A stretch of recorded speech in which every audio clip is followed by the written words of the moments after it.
আদ্রিতার চোখে নীল ছিল নিছকই একজন চাকর। সে সারাদিন আদ্রিতার ভাই ফরমাস খেটেও ওকে সন্তুষ্ট করতে পারত না।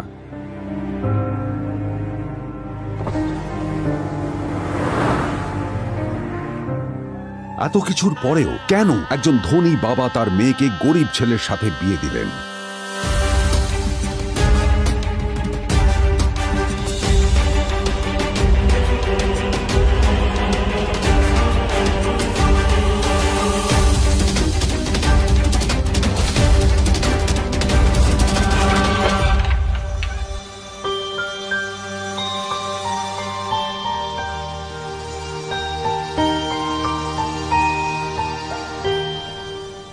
এবং তারপরে সেই মেয়েটি তার গরিব স্বামীর কাছ থেকে নতুন বছরে এমন একটা গিফট পেয়েছিল যে তার চক্ষু স্থির হওয়ার জোগাড় হয়েছিল। আর ওর স্বামী সম্পর্কে সত্যিটা জানার পর তো ও প্রায় অজ্ঞান হয়ে গিয়েছিল।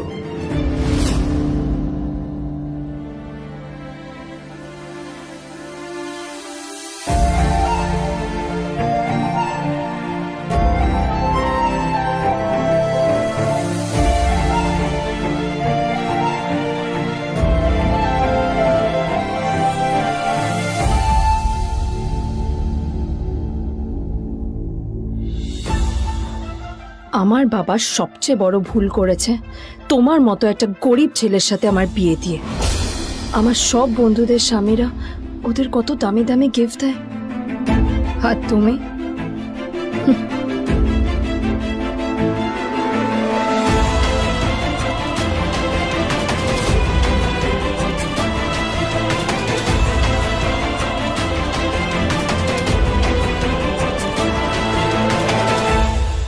আদ্রিতা তার বাবার কথায় নীলকে বিয়ে তো করেছিল, কিন্তু ও শর্ত দিয়েছিল যেন বাড়ির বাইরের কেউ না জানতে পারে যে নীল ওর স্বামী।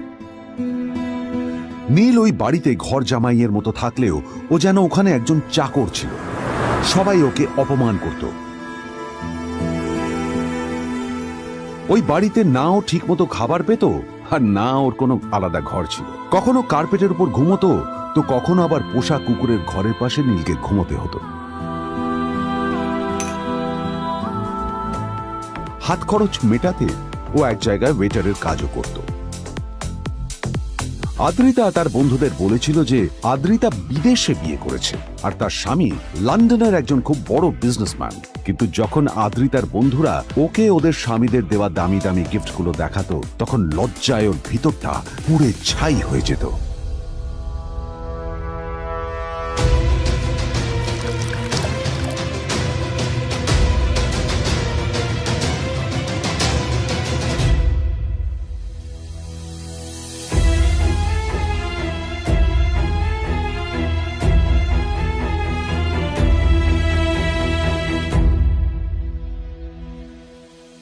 এই যে শোনো, নিউ ইয়ারে আমার একটা গিফট চাই তোমার থেকে।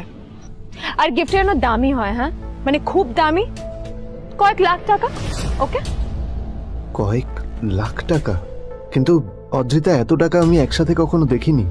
তোমাকে এত দামি গিফট আমি কি করে দেব? এটা তো তোমার বিয়ে করার আগে ভাবা উচিত ছিল। একজন পুরুষ মানুষ হয়ে নিজের স্ত্রীর এইটুকু ইচ্ছা তুমি পূরণ করতে পারবে না?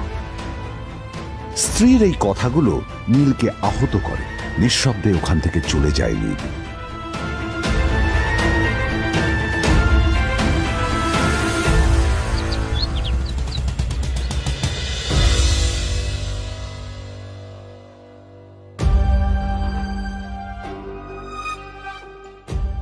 দুদিন পর নিউ ইয়ার পার্টির আগে নীল আদ্রিতার কাছে এসে একটা গিফট ব্যাগ দেয়।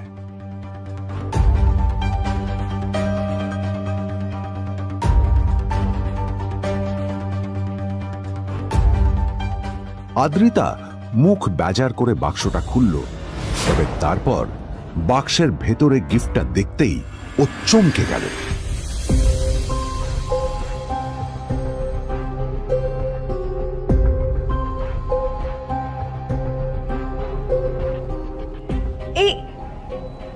ফোনটা মানে এটা তো একটা স্পেশাল এডিশন, এটার দাম তো 3 কোটি টাকা।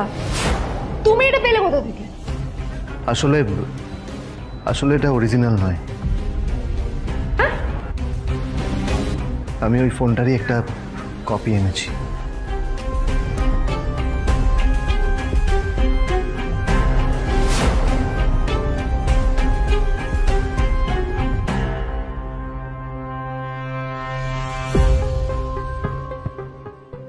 কিন্তু আদ্রিতার নীলের কথা একটু সন্দেহ হয়, কারণ ফোনটা দেখে একেবারেই আসল বলেই মনে হচ্ছিল। পরের দিনই আদ্রিতা ওই কোম্পানির শোরুমে গেল। এই ফোনটা একটু দেখুন না প্লিজ। ওয়াও, আচ্ছা ম্যাম, আপনি কি মিস্টার রয় চৌধুরীর বন্ধু? কে মিস্টার রয় চৌধুরী? ও আপনি কি ওই রয় চৌধুরী গ্রুপ অফ ইন্ডাস্ট্রিজের মালিকের কথা বলছেন? হ্যাঁ। না না, আমি ওনাকে চিনি না। আমি কেন, আমার মনে হয় কেউই ওনাকে চেনে না। বড় বড় মানুষেরাই ওনা দেখা পান না। আমিও কোনোদিন ওনাকে দেখিনি, কিন্তু সাডেনলি আপনি এই প্রশ্নটা করলেন কেন? অ্যাকচুয়ালি ম্যাম, আপনার হাতের এই ফোনটা আসলে এটা ফোনের স্পেশাল এডিশন। এই কাটিং, এই ডিজাইন, এই লোগো, এটা জাল করা ইজ নেক্সট টু ইম্পসিবল। আর গোটা ভারতে বিক্রি হওয়া এই ফোনের সেকেন্ড পিস এটা, যেটা মিস্টার রয় চৌধুরী কিনেছিলেন। সেজন্য জিজ্ঞেস করছি ম্যাম, আপনি এই ফোনটা কোথা থেকে পেলেন? তবে কি নীলই মিস্টার রয় চৌধুরী, নাকি নীল এই ফোনটা চুরি করেছে? বেকার নীলের কাছেই কোটি টাকার ফোন কোথা থেকে এলো? নীলের সত্যিটা তাহলে কি? আর ও যদি সত্যি বড়লোক হয়ে থাকে, তবে ও নিজের শ্বশুর বাড়িতে খরচামাই হয়েই বা থাকে কেন? আদ্রিতা এসব কথাই মনে মনে ভাবছিল। তবে আদ্রিতার বিশ্বাস ছিল যে কোনো না কোনো মতলব করেই নীল এই ফোনটা আদ্রিতার জন্য নিয়ে এসেছিল। কিছুদিন পর আদ্রিতা সেই ফোনটার কথা ভুলে গেল। নীল সকাল সকাল ঘুরতে বেরিয়েছে বাইরে।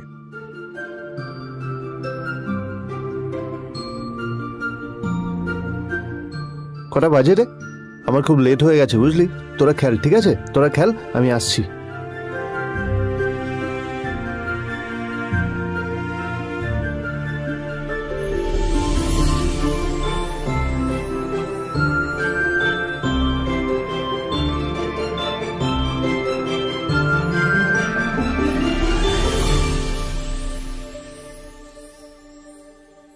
নীল, জল পড়ছে না কেন দেখো না। নীল, নীল, নীল কোথায় গেল? নীল,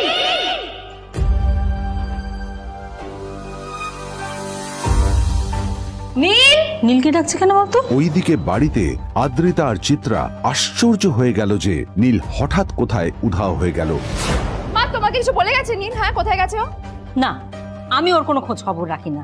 আমার একটা কথা মনে হচ্ছে, ওকে না এবার একটু শীতে করতে হবে।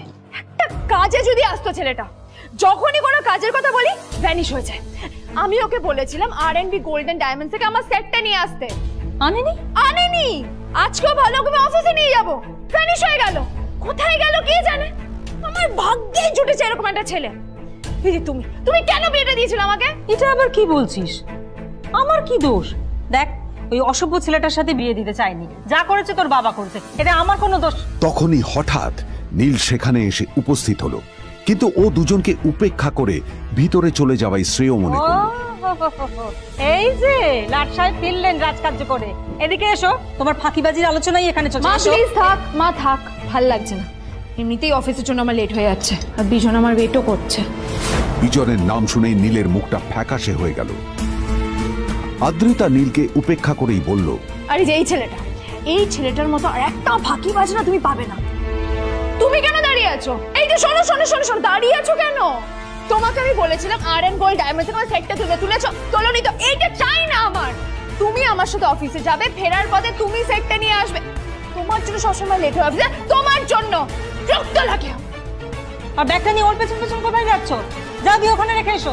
নীল চিত্রার সাথে মাঝে মাঝে ঝগড়া করলেও তার স্ত্রী আদ্রিতার সাথে ও কখনো ঝগড়া করতো না। সত্য সব অপদার্থ।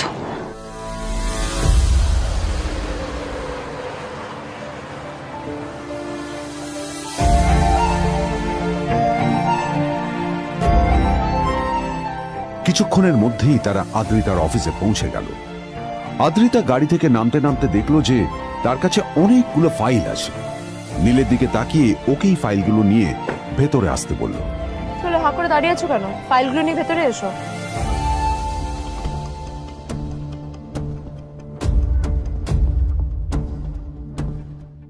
আদ্রিতা যখন ওর ক্যাবিনে পৌঁছলো তখন দেখলো সেখানে আগে থেকেই ওর বন্ধু এবং বিজনেস পার্টনার বিজন বসে ওর জন্য অপেক্ষা করছে।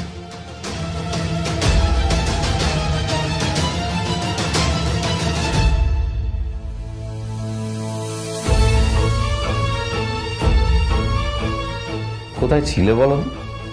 আমি 1 ঘন্টা ধরে তোমার জন্য এখানে ওয়েট করছি। এই লোকটার কি কোনো কাজকর্ম নেই? 1 ঘন্টা ধরে বসে আমার স্ত্রী আদ্রিতার জন্য অপেক্ষা করছে। সরি বিজন, আমি খুবই দুঃখিত যে বাড়ির কিছু লোকের জন্য না আমার সবসময় লেট হয়ে যায়। আদ্রিতার কথা শোনার পর বিজনের 1 ঘন্টা অপেক্ষা করার অভিযোগ 1 মুহূর্তের মধ্যে মিলিয়ে গিয়েছিল। কি হলো, হাসছো কেন? লটারি পেলে নাকি? লটারি? হ্যাঁ, তুমি আসা মানে আমার কাছে লটারির থেকেও বেশি দাম। তবে তার থেকে কিঞ্চিত কম দামি একটা গিফট আমি তোমার জন্য এনেছি।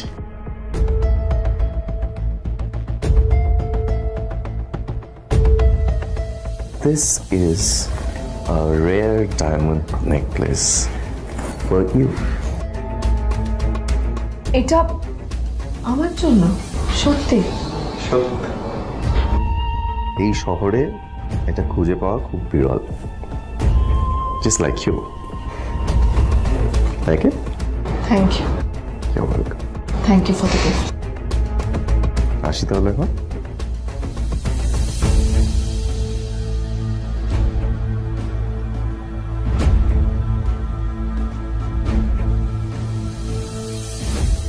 আদ্রিতা, আমি আজ পর্যন্ত তোমাকে কোনো রকম উপদেশ দিইনি, কিন্তু আজ আমি তোমাকে বলতে বাধ্য হচ্ছি। এই যে এই লোকটা তোমাকে শুধুমাত্র ইমপ্রেস করার জন্য একটা নকল সস্তার হীরের গয়না দিয়ে গেছে। এরকম একটা লোকের সাথে তোমার মেশা উচিত না। ভবিষ্যতে কিন্তু তুমি বিপদে পড়বে। আদ্রিতা, আমি তোমাকে কথা দিচ্ছি, আমি তোমার জন্য আসল রেয়ার একটা হীরের গয়না এনে দেবো, এর চেয়েও দামি, এর চেয়ে অনেক অনেক বেশি দামি। তার জন্য আমাকে যাই করতে হোক না কেন, আমি তোমাকে একদিন ঠিক এনে দেবো তোমাকে। তাদের বিয়ে হয়েছে 2.5 বছর। এর মধ্যে প্রথমবার তার মনে হলো নীল তার জন্য লড়াই করছে। নীলের এই রূপটা দেখে আদ্রিতা চমকে গেল। আজ প্রথমবারের মতো আদ্রিতার মনে প্রশ্ন এলো, নীলকে নিজের থেকে দূরে সরিয়ে রেখে আমি কি কোনো ভুল করছি? না না, এটা আমি কি ভাবছি? বিজন আমার বিজনেস পার্টনার, ও আমাদের মেইন ইনভেস্টর। নীলের এই অ্যাকশনের কারণে বিজন আমার কোম্পানি থেকে ব্যাক আউট করে গেলে কি হবে? না না না না না, নীলের জন্য আমি আমার এত বছরের পরিশ্রমকে জলে দিতে পারি না। আমার নীলকে নয়, আমার বিজনকে প্রয়োজন। এইসব ভাবতে ভাবতে আদ্রিতার নীলের ওপর রাগ হতে শুরু করে। আদ্রিতার রাগ তখন চরমে উঠে যায়। আজ প্রথমবার নীল আদ্রিতার সাথে খারাপ ব্যবহার করেছে। How dare you! তোমার এত বড় সাহস! হ্যাঁ, তোমাকে কে অধিকার দেয় বলো তো যে তুমি আমারই অফিসে দাঁড়িয়ে আমাকেই এতগুলো উল্টোপাল্টা কথা তুমি শোনালে?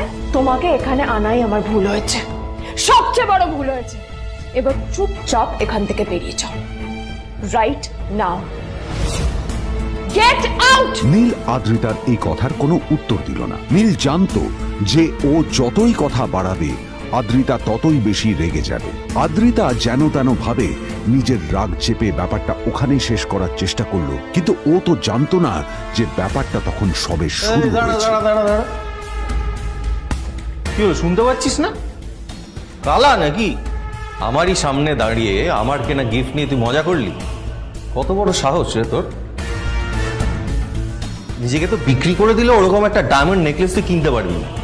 তোর এই গরিবের পারফিউম, সস্তা শার্ট, পায়ে একটা ফাটা চপ্পল নিয়ে নিজেকে বড় হিরো মনে করছিস? তোর নিজের কত দাম সেটা তোর নিজের জানা উচিত। Zero, big zero. সালা খরচা মাই চল।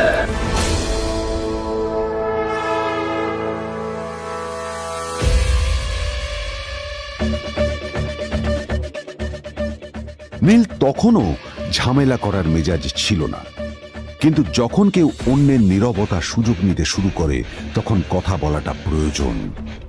নীল আঙুল তুলে পেছনের দিকে ইশারা করে। প্রথম কথা, ওই যে ওখানে দাঁড়িয়ে আছে, ও আমার স্ত্রী।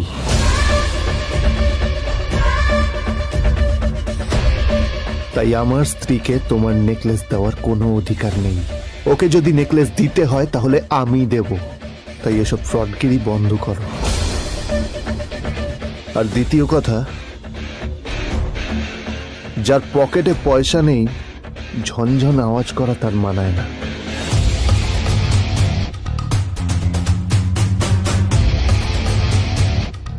নীল বিজনকে তার সোয়াগ দেখিয়ে বেরিয়ে গেল।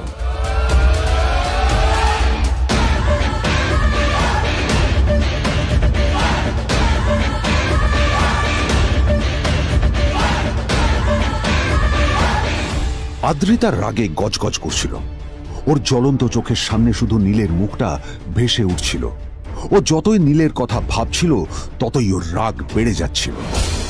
গত কয়েক মাস ধরে আদ্রিতার কোম্পানির অবস্থা একেবারেই ভালো ছিল না। আদ্রিতা তা সামলানোর আপ্রাণ চেষ্টা করছিল। কি যে করবেও সেইটাই বুঝে উঠতে পারছিল না। তারপর বিজনের সাথে ওর দেখা হলো, আর তখনই বিজনের সাথে ওর বন্ধুত্ব হলো। বিজন একটা খুব বড় পরিবারের সদস্য। আজ বিজন শুধুমাত্র আদ্রিতার কোম্পানির একজন বিজনেস পার্টনারই নয়, সাথে বড় ইনভেস্টরও। আর শুধুমাত্র বিজনের কারণেই আদ্রিতার কোম্পানি এখনো চলছে। এই কোম্পানির সমস্ত লস বিজনই বহন করে এবং আদ্রিতারও ওকে তাই খুব প্রয়োজন। বিজনের সাথে বন্ধুত্ব করা আদ্রিতার পক্ষে সহজ কাজ ছিল না। অনেক কাঠখড় পুড়িয়ে আদ্রিতা ওর কাছাকাছি এসেছিল। সবকিছু ঠিকঠাকই চলছিল, সবকিছুই আদ্রিতার প্ল্যান অনুযায়ী হচ্ছিল, কিন্তু নীল আজ এসে সবকিছু নষ্ট করে দিল। কি দরকার ছিল বুঝতে পারছি না। কি দরকার ছিল নীলের বিজনকে এতগুলো কথা শোনানোর? এবার বিজন আমাকে টাকা দেবে কিনা সেটাও জানি না। আমার কোম্পানিতে ইনভেস্ট করতে চাইবে কিনা সেটাও বুঝতে পারছি না। কি করব?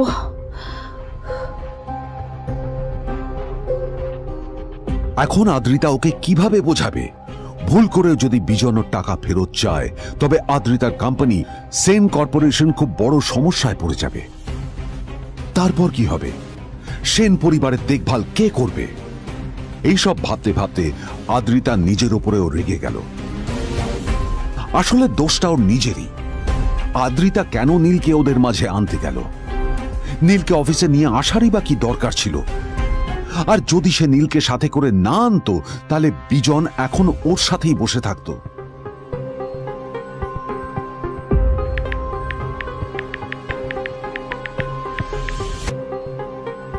প্যামেলা, আমি মিটিংয়ে বেরোবো, আমার চেঞ্জটা একটু নিয়ে এসো প্লিজ। Thank you. আর অন্যদিকে সেন কর্পোরেশনের অফিস থেকে বেরিয়ে নীলের খুব ফুরফুরে লাগছিল। তখনই হঠাৎ ওর ফোনটা বেজে উঠল। ফোনটা ছিল মিস্টার রায় চৌধুরীর। তিনি ছিলেন শহরের সব থেকে বড় বিজনেসম্যান। হ্যাঁ মিস্টার রায় চৌধুরী, আমি আপনাকেই ফোন করতে যাচ্ছিলাম। আমি একজন বিশেষ লোকের সাথে তোমার একটা মিটিং ফিক্স করেছি। ওর অ্যাড্রেস আমি তোমাকে টেক্সট করে দিয়েছি। আমি চাই তুমি ওই লোকটার সাথে মিট করো। ঠিক আছে, আমি যে কোনো কারোর সাথে দেখা করতে পারি, কিন্তু তার জন্য আপনাকে আমার দুটো শর্ত মানতে হবে। প্রথমটা, আমার জন্য একটা রেয়ার হীরের নেকলেস আপনাকে জোগাড় করে আনতে হবে। আর দ্বিতীয়টা, আমি আপনাকে টেক্সট করছি, এটাও কিন্তু একই রকম জরুরি। এই দুটো কাজ আপনাকে যত তাড়াতাড়ি সম্ভব করে ফেলতে হবে আমার জন্য, ঠিক আছে? তোমার অ্যাকাউন্টে কিছু টাকা পাঠিয়েছি। কিছু জামা কাপড় কেনো, যাতে তুমি ভদ্র সমাজে আসার যোগ্য হও আর তোমাকে আমি স্বামীর পরিচয় দিতে লজ্জা না পাই। তোমার কারণে আমার পরিবার লজ্জা পাবে, আমি সেটা চাই না। যখনই দেখি তখনই তুমি ভিখিরির মতো ছেঁড়া ফাটা জামা কাপড় পরে থাকো। আসলে আদ্রিতার বাড়িতে আজ ফ্যামিলি ডিনার পার্টি ছিল, আর শেষবার নীলের জন্য ওকে অনেক ঝামেলা পোহাতে হয়েছিল। মেসেজ পড়ে নীল ফোনটা নিজের পকেটে রেখে রাস্তার ধারে গিয়ে একটা ট্যাক্সি থামানোর জন্য হাত বাড়িয়ে দিল। নীল ট্যাক্সি ধরে গোল্ডেন সিটি অ্যাভিনিউর দিকে বেরিয়ে পড়ল।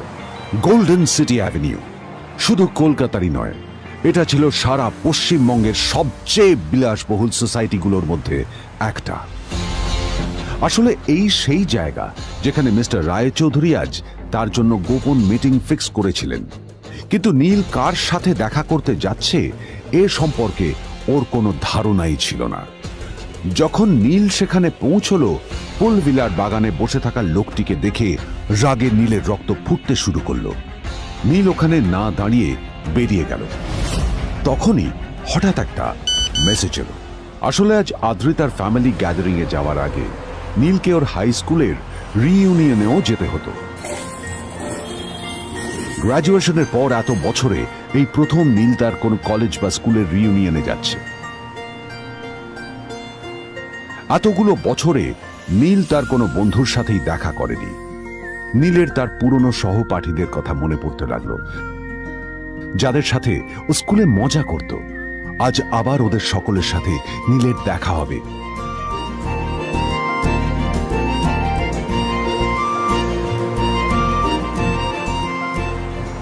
আর এই সব কিছু ভেবেই নীল এক্সাইটেড হয়ে যাচ্ছিল। আসলে সোহিনীকে নীল তার স্কুল টাইমে পছন্দ করত।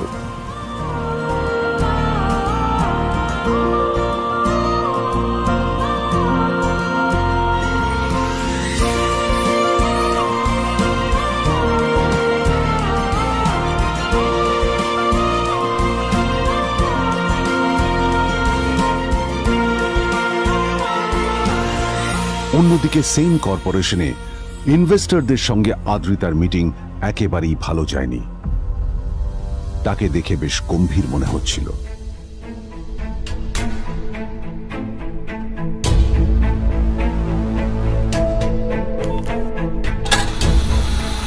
ভাই, পৃথিবীতে এমন লোকও আছে, কি দিমাগ দেখলি? হ্যাঁ, কাজকর্ম তো কিছু করার নেই, আর কিছু করেও না। হ্যাঁ, শুধু চলে এসছে আমাদের ম্যাডামকে রাখাতে।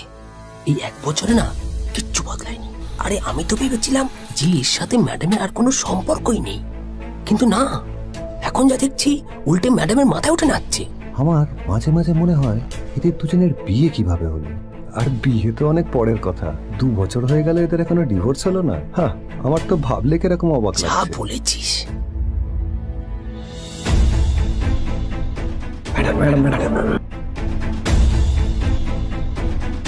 অফিসে চলতে থাকা এইসব কথা শুনে আদ্রিতার আরো রাগ হলো। আদ্রিতা ক্যাবিনে যাওয়ার পরে রাগকে নিয়ন্ত্রণ করা ওর পক্ষে আরো কঠিন হয়ে গেল। ও তখন বুঝতেই পারছিল না যে ওর রাগ কিভাবে নিয়ন্ত্রণ করবে। আদ্রিতা এটাও ভাবছিল যে নীলের জন্য ওকে আর কত অপমানিত হতে হবে। এসব ভাবতে ভাবতেই আদ্রিতার চোখ গেল ওর বাবার ছবিটার দিকে।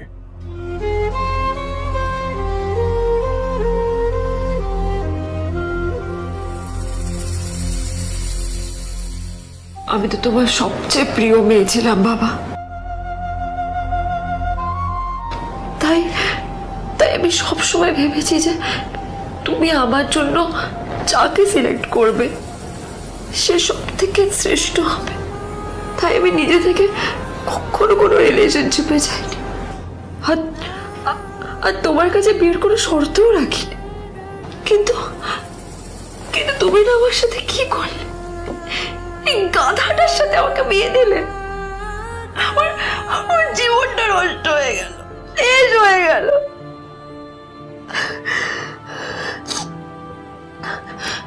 আমি যদি একটু জানতাম যে ও ও কিছু করে না, ঘর চাপাই হয়ে থাকবে, এইসব কাজকর্ম করে, তাহলে আমি কোনোদিনই বিয়েতে রাজি হতাম না বাবা, কোনোদিন না, কোনোদিন।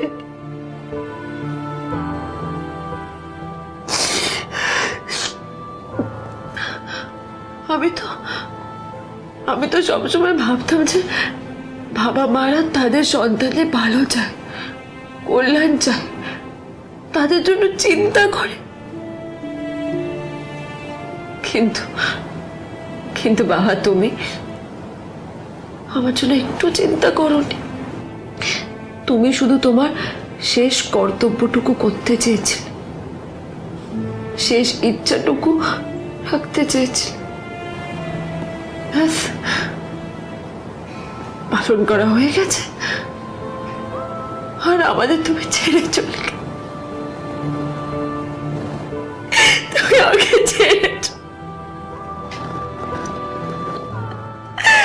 চলে গেলে। অন্যদিকে নীল রিইউনিয়ন পার্টির জন্য হোটেল প্রাইম স্টারের দিকে রওনা হলো। হোটেল প্রাইম স্টার ছিল শহরের সবচেয়ে দামি হোটেল। ওখানে শহরের সব বড় লোকেরা যাতায়াত করত। নীল যখনই তার পুরনো বাইকটা নিয়ে ওখানে পৌঁছলো, ওর পুরনো জামা কাপড়, পুরনো বাইক আর ওর পায়ে ছেঁড়া চপ্পল দেখে সিকিউরিটি গার্ড ওকে গেটের বাইরেই আটকে দিল। থাম থাম, এই কোথায় যাচ্ছিস শালা ভিখিরি? না না দাদা, আপনি আমাকে ভুল বুঝছেন। আসলে আমাকে ইনভাইট করা হয়েছে, আমি এই হোটেলেই এসেছি। শালা মিথ্যে কথা বলার জায়গা পাস না? হ্যাঁ, মিথ্যে কথা বলার আগে নিজের চেহারাটা তো দেখতিস। এটা একটা প্রাইম হোটেল, বুঝেছিস? এখানে সব শহরের বড় বড় লোকেরা তাদের বড় বড় গাড়ি নিয়ে আসে। শালা তোর মতো একটা ভিখিরি একটা ফ্যাট প্যাটে আওয়াজ বের করা বাইক নিয়ে চলে এসেছিস, আর আমি তোকে ঢুকতে দেবো? না দাদা, আমাকে ইনভাইট করা হয়েছে। আমাকে শুনুন, শুনুন না, আরে চল, আমাকে একবার ঢুকতে দিন আমাকে।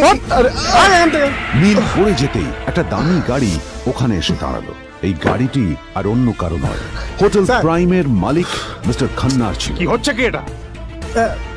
হোটেলের গেটের সামনে এসব এসব ক্যাশ চলছে এখানে। হোটেলের বদনাম হবে না এতে? স্যার দেখুন না, এই যে ভিখিরিটা হোটেলে ঢুকতে যাচ্ছে, আমি বারণ করছি, শুনছে না স্যার? শালা, আপনি কি করতে আছেন? কে, কি হচ্ছে দেখি দেখি কে? মিস্টার খান্না তার চশমা খুলে নীলের দিকে দেখলেন, আর ওনার মুখটা হাঁ হয়ে গেল।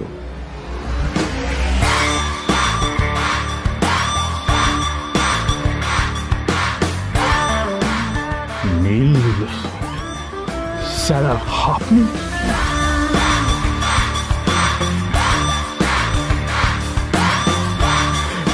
Extremely sorry sir. Sir sir, আপনি একটা ইনফর্ম করেননি কেন আমাকে? আপনি আসবেন জানলে তো আমি নিজে রিসিভ করতে আসতাম আপনাকে। ঠিক আছে, আপনি ব্যস্ত হবেন না প্লিজ। জানোইনি কে? নিজের বসকে এভাবে একজন ভিখারিকে হাতে পায়ে ধরতে দেখে গার্ডটিও অবাক হয়ে গেল।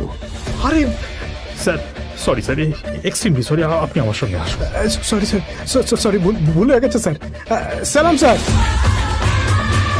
নীল কি তবে সত্যিই একজন খুব বড়লোক কেউ?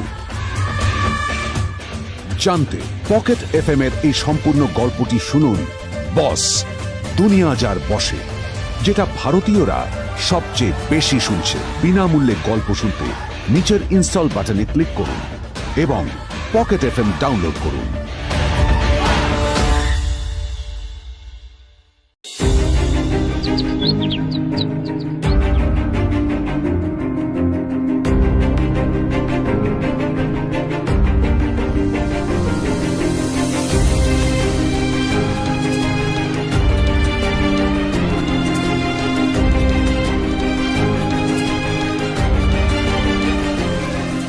আদ্রিতার চোখে নীল ছিল নিছকই একজন চাকর। সে সারাদিন আদ্রিতার ভাই ফরমাস খেটেও ওকে সন্তুষ্ট করতে পারত না।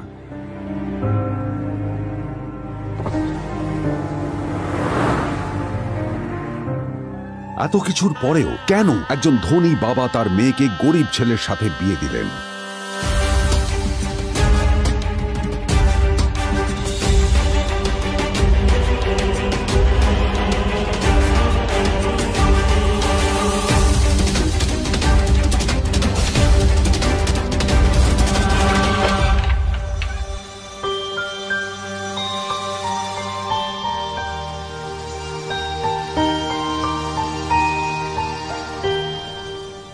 এবং তারপরে সেই মেয়েটি তার গরিব স্বামীর কাছ থেকে নতুন বছরে এমন একটা গিফট পেয়েছিল যে তার চক্ষু স্থির হওয়ার জোগাড় হয়েছিল। আর ওর স্বামী সম্পর্কে সত্যিটা জানার পর তো ও প্রায় অজ্ঞান হয়ে গিয়েছিল।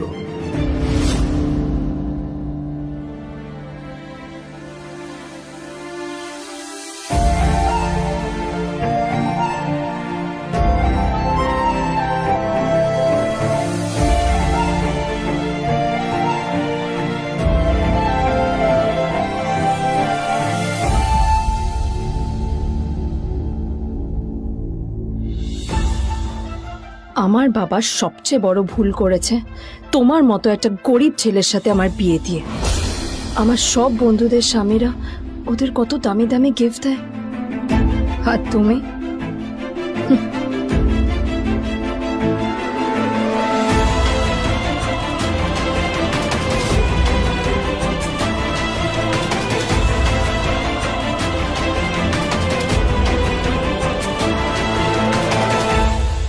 আদ্রিতা তার বাবার কথায় নীলকে বিয়ে তো করেছিল, কিন্তু ও শর্ত দিয়েছিল যেন বাড়ির বাইরের কেউ না জানতে পারে যে নীল ওর স্বামী। নীল ওই বাড়িতে ঘর জামাইয়ের মতো থাকলেও ও যেন ওখানে একজন চাকর ছিল। সবাই ওকে অপমান করত। ওই বাড়িতে না ও ঠিক মতো খাবার পেত, আর না ওর কোনো আলাদা ঘর ছিল। কখনো কার্পেটের উপর ঘুমোতো, তো কখনো আবার পোষা কুকুরের ঘরের পাশে নীলকে ঘুমোতে হতো। হাত খরচ মেটাতে ও এক জায়গায় ওয়েটারের কাজও করত। আদ্রিতা তার বন্ধুদের বলেছিল যে আদ্রিতা বিদেশে বিয়ে করেছে, আর তার স্বামী লন্ডনের একজন খুব বড় বিজনেসম্যান। কিন্তু যখন আদ্রিতার বন্ধুরা ওকে ওদের স্বামীদের দেওয়া দামি দামি গিফটগুলো দেখাতো, তখন লজ্জায় ওর ভিতরটা পুড়ে ছাই হয়ে যেত।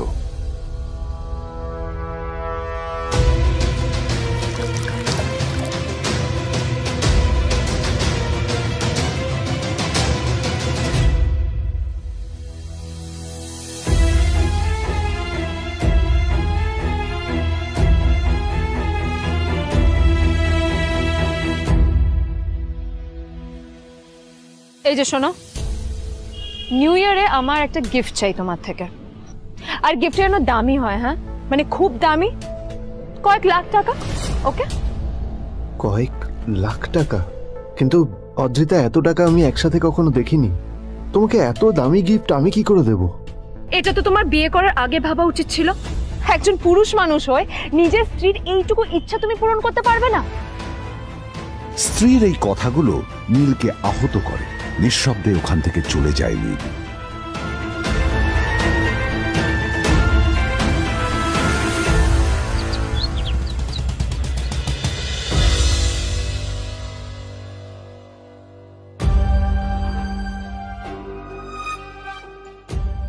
দুদিন পর নিউ ইয়ার পার্টির আগে নীল আদ্রিতার কাছে এসে একটা গিফট ব্যাগ দেয়।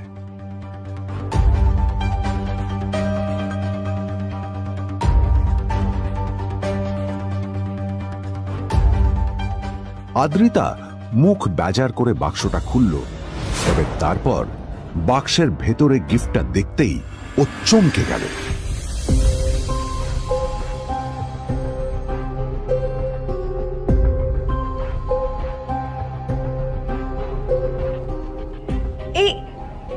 এই ফোনটা মানে এটা তো একটা স্পেশাল এডিশন। এটার দাম তো 3 কোটি টাকা। তুমি এটা পেলে কোথা থেকে? আসলে এটা অরিজিনাল নয়। আমি ওই ফোনটারই একটা কপি এনেছি।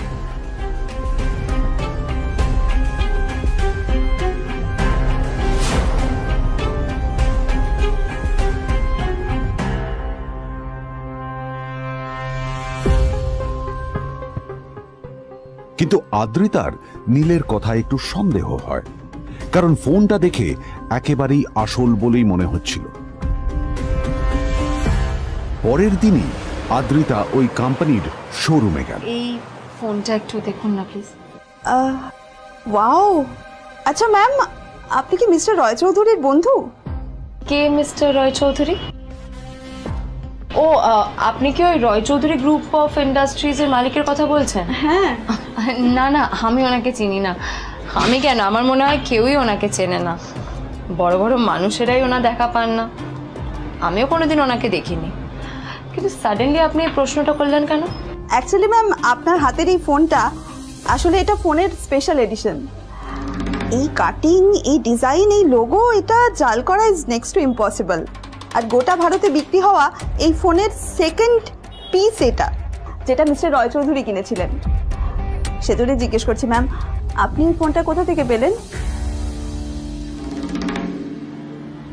তবে কি নীলই মিস্টার রয় চৌধুরী, নাকি নীল এই ফোনটা চুরি করেছে? বেকার নীলের কাছে এই কোটি টাকার ফোন কোথা থেকে এলো? নীলের সত্যিটা তাহলে কি? আর ও যদি সত্যি বড়লোক হয়ে থাকে তবে ও নিজের শ্বশুর বাড়িতে খরচামাই হয়েই বা থাকে কেন? আদ্রিতা এসব কথাই মনে মনে ভাবছিল। তবে আদ্রিতার বিশ্বাস ছিল যে কোনো না কোনো মতলব করেই নীল এই ফোনটা আদ্রিতার জন্য নিয়ে এসেছিল। কিছুদিন পর আদ্রিতা সেই ফোনটার কথা ভুলে গেল। নীল সকাল সকাল ঘুরতে বেরিয়েছে বাইরে।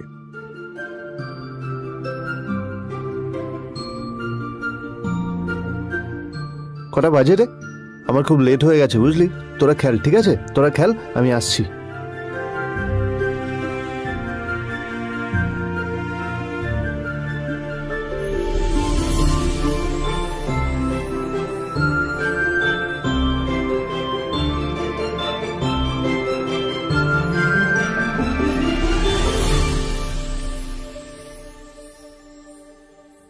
নীল, জল পড়ছে না কেন দেখো না। নীল, নীল, নীল কোথায় গেল? নীল,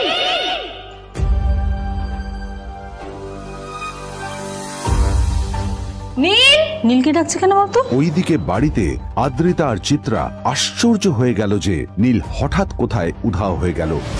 মা তোমাকে কিছু বলে গেছে নীল? হ্যাঁ, কোথায় গেছে ও? না, আমি ওর কোনো খোঁজ খবর রাখি না।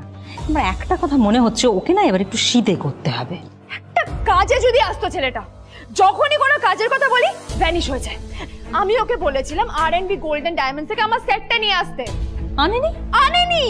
আজকেও ভালো করে অফিসে নিয়ে যাব, ভ্যানিশ হয়ে গেল। কোথায় গেল কে জানে। আমার ভাগ্যেই জুটেছে এরকম একটা ছেলে। তুমি কেন বিয়েটা দিয়েছিলে আমাকে? এটা আবার কি বলছিস? আমার কি দোষ? দেখ, ওই অসভ্য ছেলেটার সাথে বিয়ে দিতে চাইনি। যা করেছে তোর বাবা করেছে, এটা আমার কোনো দোষ। তখনই হঠাৎ নীল সেখানে এসে উপস্থিত হলো, কিন্তু ও দুজনকে উপেক্ষা করে ভিতরে চলে যাওয়াই শ্রেয় মনে করল। এই যে লাট সাহেব ফিরলেন রাজকার্য করে। এদিকে এসো, তোমার ফাঁকিবাজির আলোচনাই এখানে চলছে। মা প্লিজ থাক, মা থাক, ভাল লাগছে না। এমনিতেই অফিসের জন্য আমার লেট হয়ে যাচ্ছে, আর বিজন আমার ওয়েটও করছে। বিজনের নাম শুনেই নীলের মুখটা ফ্যাকাশে হয়ে গেল। আদ্রিতা নীলকে উপেক্ষা করেই বলল, আরে যে এই ছেলেটার মতো আর একটা ফাঁকিবাজ না তুমি পাবে না। তুমি কেন দাঁড়িয়ে আছো? এই যে শোনো শোনো শোনো শোনো, দাঁড়িয়ে আছো কেন? তোমাকে আমি বলেছিলাম R&B গোল্ড ডায়মন্ড থেকে আমার সেটটা তুলেছো, তোলোনি তো। এইটা চাই না আমার। তুমি আমার সাথে অফিসে যাবে, ফেরার পথে তুমি সেটটা নিয়ে আসবে। তোমার জন্য সবসময় লেট হয়ে অফিসে, তোমার জন্য রক্ত লাগে। আর ব্যাগটা নিয়ে ওর পেছন পেছন কোথায় যাচ্ছ? যা দিয়ে ওখানে রেখে এসো। নীল চিত্রার সাথে মাঝে মাঝে ঝগড়া করলেও তার স্ত্রী আদ্রিতার সাথে ও কখনো ঝগড়া করতো না। সত্য সব অপদার্থ।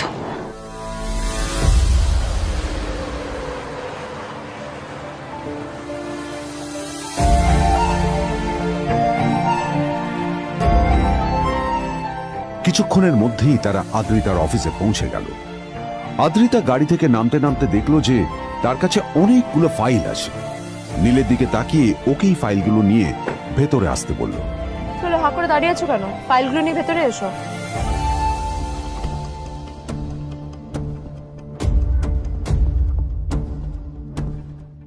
আদ্রিতা যখন ওর ক্যাবিনে পৌঁছলো তখন দেখলো সেখানে আগে থেকেই ওর বন্ধু এবং বিজনেস পার্টনার বিজন বসে ওর জন্য অপেক্ষা করছে।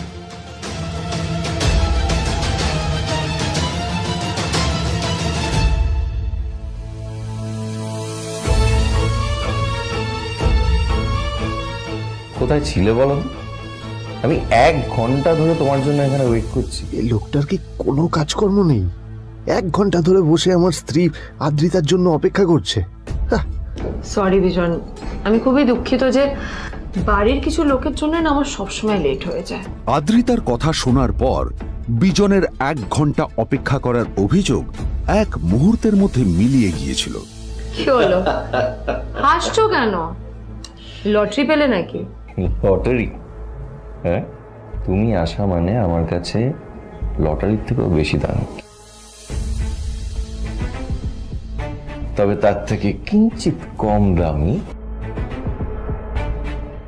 একটা গিফট আমি তোমার জন্য এনেছি।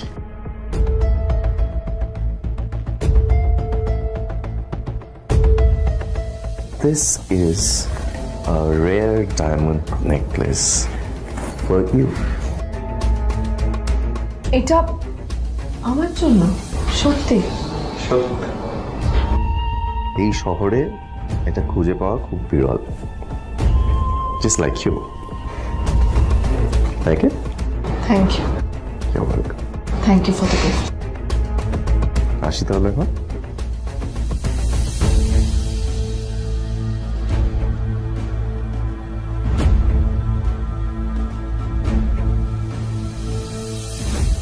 আদ্রিতা, আমি আজ পর্যন্ত তোমাকে কোনো রকম উপদেশ দিইনি, কিন্তু আজ আমি তোমাকে বলতে বাধ্য হচ্ছি।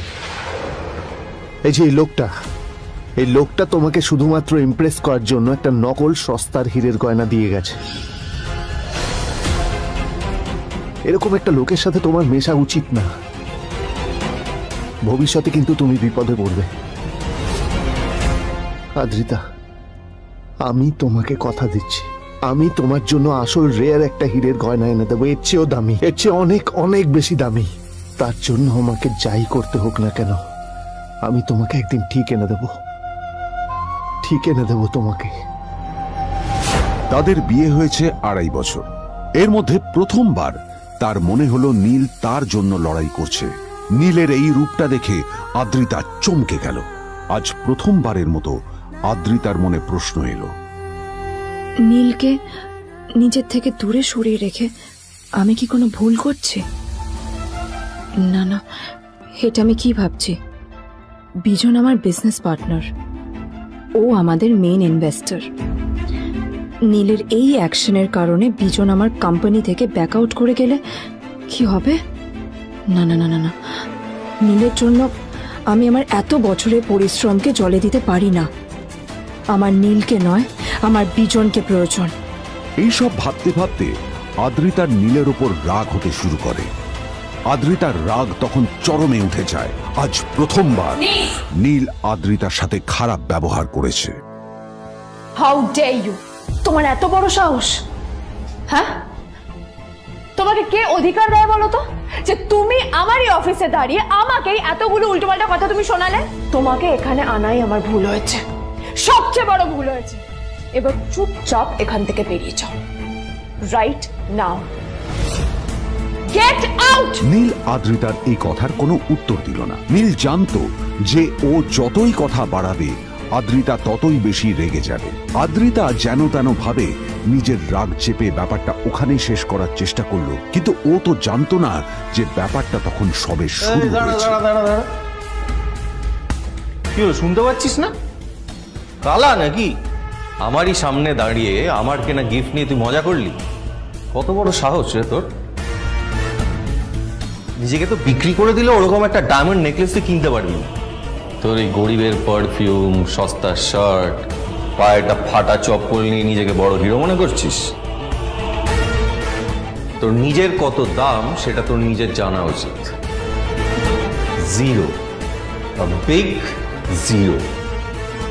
সারা খরচা মাই চল।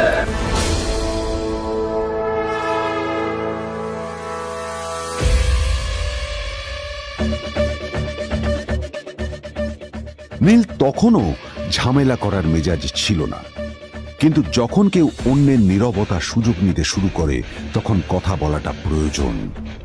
নীল আঙুল তুলে পেছনের দিকে ইশারা করে। প্রথম কথা, ওই যে ওখানে দাঁড়িয়ে আছে, ও আমার স্ত্রী।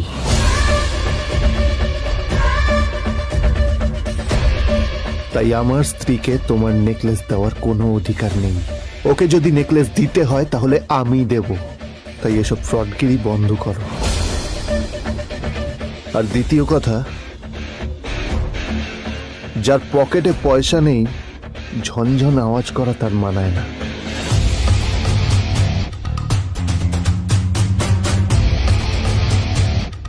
নীল বিজনকে তার সোয়াগ দেখিয়ে বেরিয়ে গেল।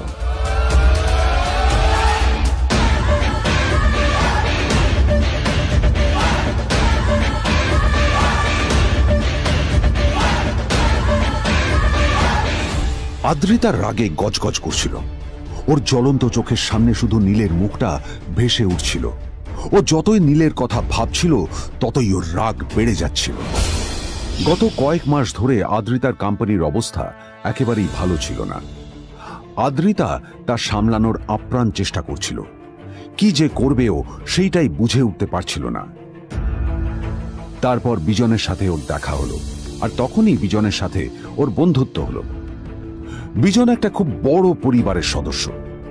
আজ বিজন শুধুমাত্র আদ্রিতার কোম্পানির একজন বিজনেস পার্টনারই নয়, সাথে বড় ইনভেস্টরও। আর শুধুমাত্র বিজনের কারণেই আদ্রিতার কোম্পানি এখনো চলছে। এই কোম্পানির সমস্ত লস বিজনই বহন করে এবং আদ্রিতারও ওকে তাই খুব প্রয়োজন। বিজনের সাথে বন্ধুত্ব করা আদ্রিতার পক্ষে সহজ কাজ ছিল না। অনেক কাঠখড় পুড়িয়ে আদ্রিতা ওর কাছাকাছি এসেছিল। সবকিছু ঠিকঠাকই চলছিল, সবকিছুই আদ্রিতার প্ল্যান অনুযায়ী হচ্ছিল, কিন্তু নীল আজ এসে সবকিছু নষ্ট করে দিল। কি দরকার ছিল বুঝতে পারছি না। কি দরকার ছিল নীলের বিজনকে এতগুলো কথা শোনানোর? এবার বিজন আমাকে টাকা দেবে কিনা সেটাও জানি না, আমার কোম্পানিতে ইনভেস্ট করতে চাইবে কিনা সেটাও বুঝতে পারছি না। কি করব?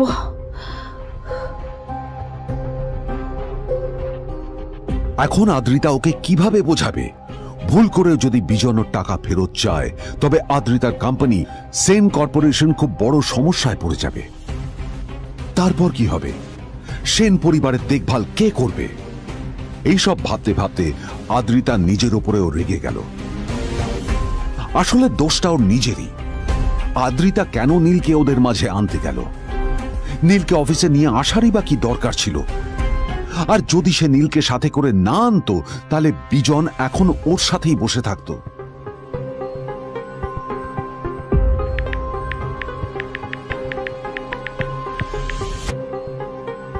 প্যামেলা, আমি মিটিংয়ে বেরোবো, আমার চেঞ্জটা একটু নিয়ে এসো প্লিজ। Thank you. আর অন্যদিকে সেন কর্পোরেশনের অফিস থেকে বেরিয়ে নীলের খুব ফুরফুরে লাগছিল। তখনই হঠাৎ ওর ফোনটা বেজে উঠল। ফোনটা ছিল মিস্টার রায় চৌধুরীর। তিনি ছিলেন শহরের সব থেকে বড় বিজনেসম্যান। হ্যাঁ মিস্টার রায় চৌধুরী, আমি আপনাকেই ফোন করতে যাচ্ছিলাম। আমি একজন বিশেষ লোকের সাথে তোমার একটা মিটিং ফিক্স করেছি। ওর অ্যাড্রেস আমি তোমাকে টেক্সট করে দিয়েছি। আমি চাই তুমি ওই লোকটার সাথে মিট করো। ঠিক আছে, আমি যে কোনো কারোর সাথে দেখা করতে পারি, কিন্তু তার জন্য আপনাকে আমার দুটো শর্ত মানতে হবে।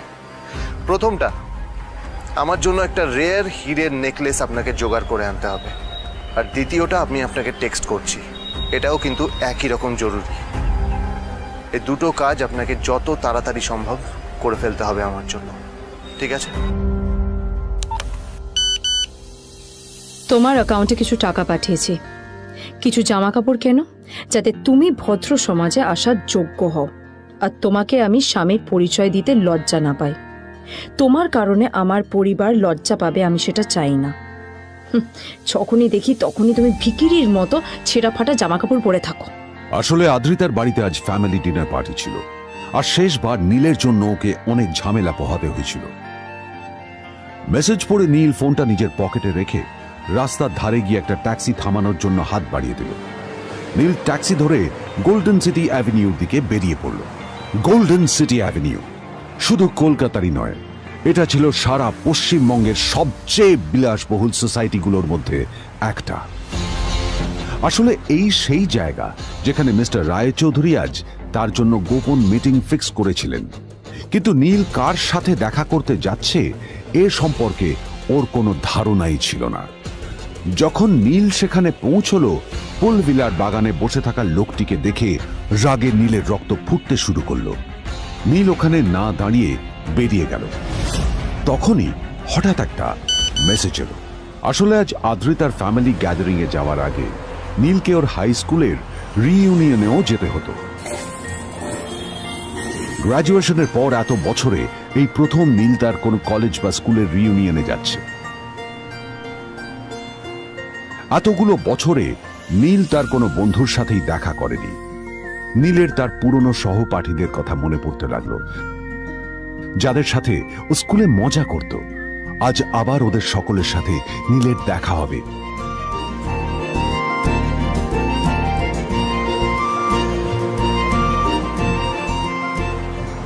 আর এই সব কিছু ভেবেই নীল এক্সাইটেড হয়ে যাচ্ছিল। আসলে সোহিনীকে নীল তার স্কুল টাইমে পছন্দ করত।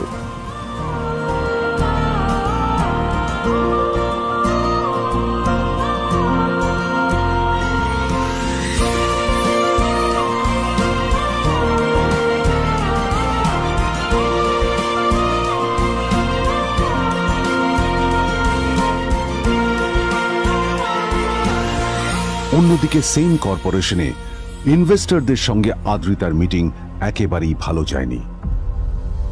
তাকে দেখে বেশ গম্ভীর মনে হচ্ছিল।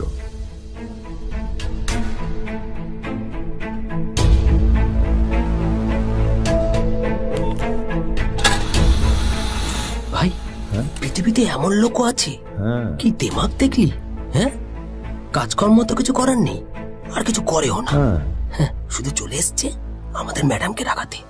এই 1 বছরে না কিচ্ছু বদলায়নি। আরে আমি তো ভেবেছিলাম যে এর সাথে ম্যাডামের আর কোনো সম্পর্কই নেই, কিন্তু না, এখন যা দেখছি উল্টে ম্যাডামের মাথায় উঠে নাচছে। আমার মাঝে মাঝে মনে হয় এদের দুজনের বিয়ে কিভাবে হলো। আর বিয়ে তো অনেক পরের কথা, 2 বছর হয়ে গেল এদের এখনো ডিভোর্স হলো না। হ্যাঁ, আমার তো ভাবলে কিরকম অবাক যা লাগছে। বলেছিস।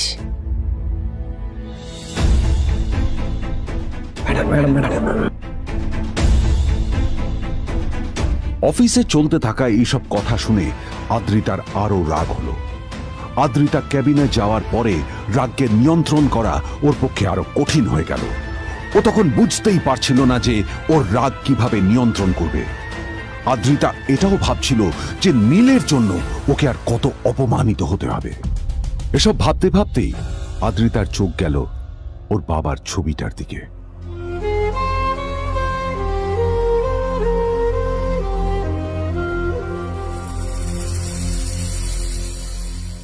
আমি তো তোমার সবচেয়ে প্রিয় মেয়ে ছিলাম বাবা,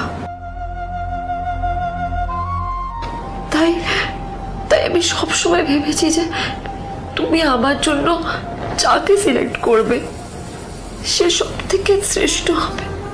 তাই আমি নিজে থেকে কখনো কোনো রিলেশনশিপে যাইনি, আর তোমার কাছে বিয়ের কোনো শর্তও রাখিনি। কিন্তু কিন্তু তুমি না আমার সাথে কি করলে? এই গাধাটার সাথে আমাকে বিয়ে দিলে। আমার আমার জীবনটা নষ্ট হয়ে গেল, শেষ হয়ে গেল।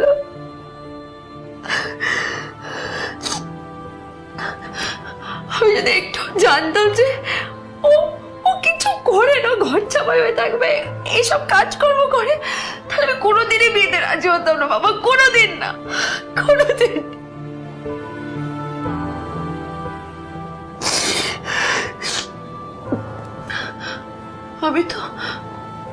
আমি তো সবসময় ভাবতাম যে বাবা মারা তাদের সন্তানের ভালো চায়, কল্যাণ চায়, তাদের জন্য চিন্তা করে।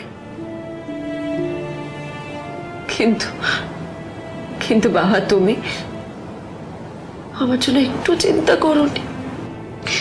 তুমি শুধু তোমার শেষ কর্তব্যটুকু করতে চেয়েছিলে, শেষ ইচ্ছাটুকু রাখতে চেয়েছিলে, পালন করা হয়ে গেছে, আর আমাদের তুমি ছেড়ে চলে গেলে। তুমি আমাকে ছেড়ে চলে গেলে। অন্যদিকে নীল রিউনিয়ন পার্টির জন্য হোটেল প্রাইম স্টারের দিকে রওনা হলো। হোটেল প্রাইম স্টার ছিল শহরের সবচেয়ে দামি হোটেল। ওখানে শহরের সব বড় লোকেরা যাতায়াত করত। নীল যখনই তার পুরনো বাইকটা নিয়ে ওখানে পৌঁছলো, ওর পুরনো জামা কাপড়, পুরনো বাইক আর ওর পায়ে ছেঁড়া চপ্পল দেখে সিকিউরিটি গার্ড ওকে গেটের বাইরেই আটকে দিল। থাম থাম, এই কোথায় যাচ্ছিস শালা ভিখিরি? না না দাদা, আপনি আমাকে ভুল বুঝছেন। আসলে আমাকে ইনভাইট করা হয়েছে, আমি এই হোটেলেই এসেছি। শালা মিথ্যে কথা বলার জায়গা পাস না? হ্যাঁ, মিথ্যে কথা বলার আগে নিজের চেহারাটা তো দেখতিস। এটা একটা প্রাইম হোটেল, বুঝেছিস? এখানে সব শহরের বড় বড় লোকেরা তাদের বড় বড় গাড়ি নিয়ে আসে। শালা তোর মতো একটা ভিখিরি একটা ফ্যাট প্যাটে আওয়াজ বের করা বাইক নিয়ে চলে এসেছিস, আর আমি তোকে ঢুকতে দেবো? না দাদা, আমাকে ইনভাইট করা হয়েছে। আমাকে শুনুন শুনুন, চল আমাকে একবার ঢুকতে দিন আমাকে। নীল পড়ে যেতেই একটা দামি গাড়ি ওখানে এসে দাঁড়ালো। এই গাড়িটি আর অন্য কারো নয়, হোটেল প্রাইমের মালিক মিস্টার খান্নার ছিল। কি হচ্ছে কি এটা? হোটেলের গেটের সামনে এসব এসব ক্যাশ চলছে এখানে। হোটেলের বদনাম হবে না এতে? স্যার দেখুন না, এই যে ভিখিরিটা হোটেলে ঢুকতে যাচ্ছে, আমি বারণ করছি, শুনছে না স্যার। Shut up! আপনি কি করতে আছেন? কে কি হচ্ছে দেখি দেখি কে? মিস্টার খান্না তার চশমা খুলে নীলের দিকে দেখলেন, আর ওনার মুখটা হাঁ হয়ে গেল।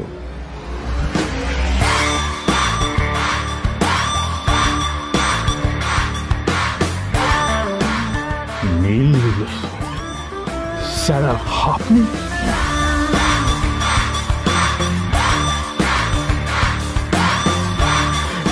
Extremely sorry sir. Sir sir, আপনি একটা ইনফর্ম করেননি কেন আমাকে? আপনি আসবেন জানলে তো আমি নিজে রিসিভ করতে আসতাম আপনাকে। ছি ছি ছি ছি ছি ছি। ঠিক আছে, আপনি ব্যস্ত হবেন না প্লিজ। জানোইনি কে? নিজের বসকে এভাবে একজন ভিখারিকে হাতে পায়ে ধরতে দেখে গার্ডিও অবাক হয়ে গেল। আরে sir, sorry sir, extremely sorry. আপনি আমার সঙ্গে আসুন। সরি স্যার, সরি, ভুল হয়ে গেছে স্যার। সালাম স্যার। নীল কি তবে সত্যিই একজন খুব বড়লোক কেউ? জানতে পকেট এফএম এর এই সম্পূর্ণ গল্পটি শুনুন, বস দুনিয়া যার বসে, যেটা ভারতীয়রা সবচেয়ে বেশি শুনছে। বিনামূল্যে গল্প শুনতে নিচের ইনস্টল বাটনে ক্লিক করুন এবং পকেট এফএম ডাউনলোড করুন।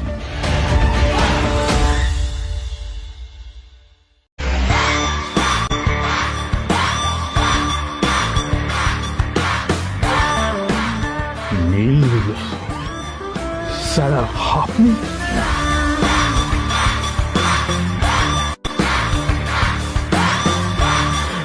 Extremely sorry sir. Sir sir, আপনি একটা ইনফর্ম করেননি কেন আমাকে? আপনি আসবেন জানলে তো আমি নিজে রিসিভ করতে আসতাম আপনাকে। ছি ছি ছি ছি ছি। ঠিক আছে, আপনি ব্যস্ত হবেন না প্লিজ। জানোইনি কে? নিজের বসকে এভাবে একজন ভিখারিকে হাতে পায়ে ধরতে দেখে গার্ডিও অবাক হয়ে গেল। আরে sir, sorry sir, extremely sorry. আপনি আমার সঙ্গে আসুন। সরি স্যার, সরি, ভুল হয়ে গেছে স্যার। সালাম স্যার। নীল কি তবে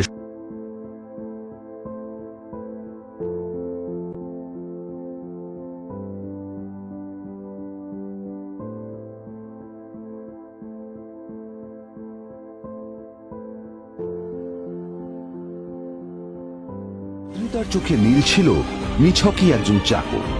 সে সারাদিন আদ্রিতার ভাই ফরমাস খেটেও ওকে সন্তুষ্ট করতে পারত না।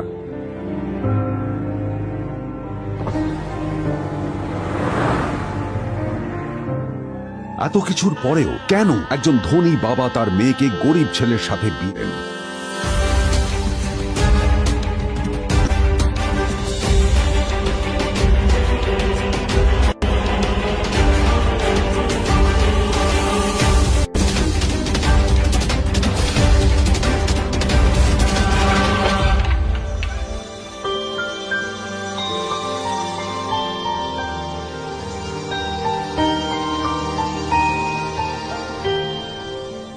এবং তারপরে সেই মেয়েটি তার গরিব স্বামীর কাছ থেকে নতুন বছরে এমন একটা গিফট পেয়েছিল যে তার চক্ষু স্থির হওয়ার জোগাড় হয়েছিল।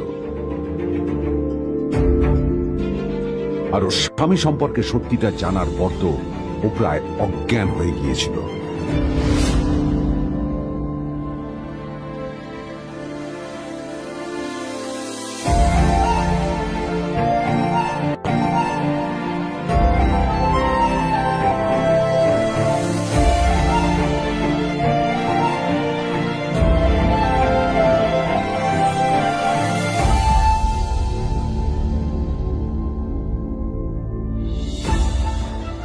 আমার বাবা সবচেয়ে বড় ভুল করেছে তোমার মতো একটা গরিব ছেলের সাথে আমার বিয়ে দিয়ে। আমার সব বন্ধুদের স্বামীরা ওদের কত দামি দামি গিফট দেয়, আর তুমি?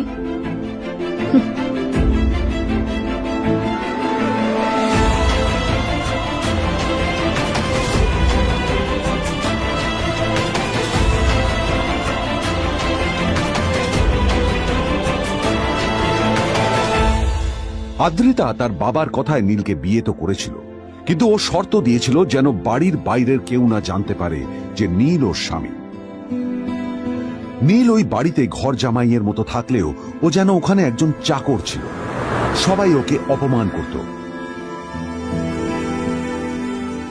ওই বাড়িতে না ও ঠিক মতো খাবার পেত, আর না ওর কোনো আলাদা ঘর ছিল। কখনো কার্পেটের উপর ঘুমোতো, তো কখনো আবার পোষা কুকুরের ঘরের পাশে নীলকে ঘুমোতে হতো। হাত খরচ মেটাতে ও এক জায়গায় ওয়েটারের কাজও করত। আদ্রিতা তার বন্ধুদের বলেছিল যে আদ্রিতা বিদেশে বিয়ে করেছে, আর তার স্বামী লন্ডনের একজন খুব বড় বিজনেসম্যান। কিন্তু যখন আদ্রিতার বন্ধুরা ওকে ওদের স্বামীদের দেওয়া দামি দামি গিফটগুলো দেখাতো, তখন লজ্জায় ওর ভিতরটা পুড়ে ছাই হয়ে যেত।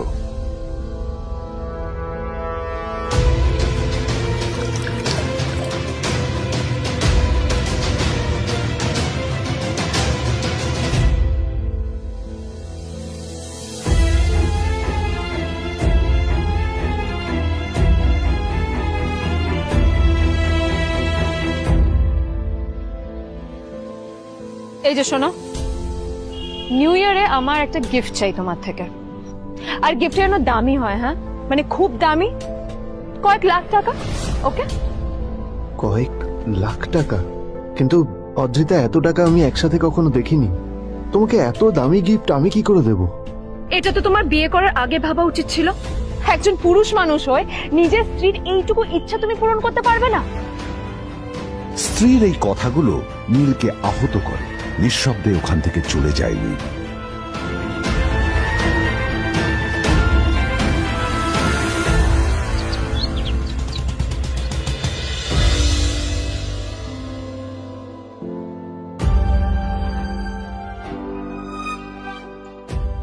দুদিন পর নিউ ইয়ার পার্টির আগে নীল আদ্রিতার কাছে এসে একটা গিফট প্যাক দেয়।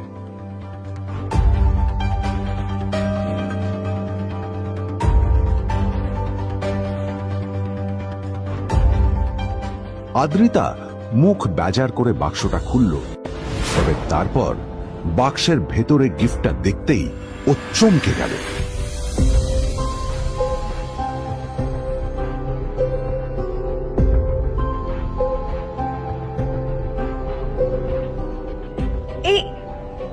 এই ফোনটা মানে এটা তো একটা স্পেশাল এডিশন। এটার দাম তো 3 কোটি টাকা।